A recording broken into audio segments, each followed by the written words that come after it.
Hello everybody and welcome to our final trade of 2024.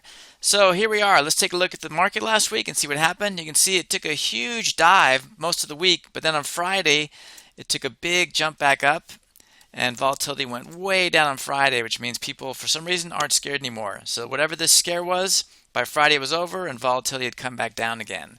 This is the S&P 500. NASDAQ is going to look fairly similar, same story. It took a dive, Friday it bounced back up, volatility obviously went down as well. The Russell, as we know, has been looking a little bit different. This is one we made a trade in last week, but it did the same thing. Took a big dive and then Friday it went back up, same thing, volatility came back down. So what are we going to do for our final trade of the year?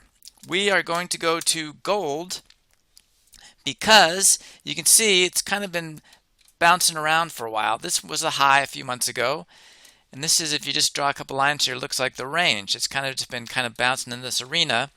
Now even though volatility has come way down, you can see it's still way up here at 42, while the others were in the, I didn't point it out, but the others are in like the low 20s, let's say. So this is almost twice as high volatility wise as the indices are.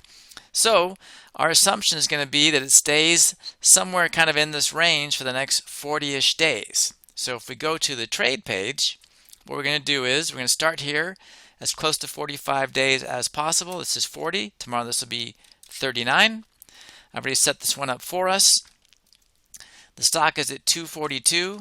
So essentially we're going $10 up, $10 down. But in this case it's $9 down on the put side. So it's a little bit closer. $10 up on the call side. And then buying the call and put to make this a $2 wide iron condor. We're always looking for 66 cents or more on the trade. So this is fine. So tomorrow, when the market opens, assuming everything stays the same, we're going to go $10 up, $9 down, and create an iron condor that's $2 wide. If for whatever reason we can't get enough money, we're going to have to pull one side or both sides closer, meaning 33 might go to 34.32, or 52 might go to 51.53. That's what I mean by closer, if the stock were to stay the same.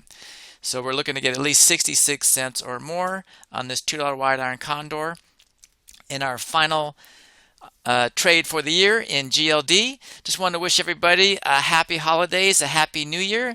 Thank you for spending time with me. Hope you've been learning a lot over the course of this year.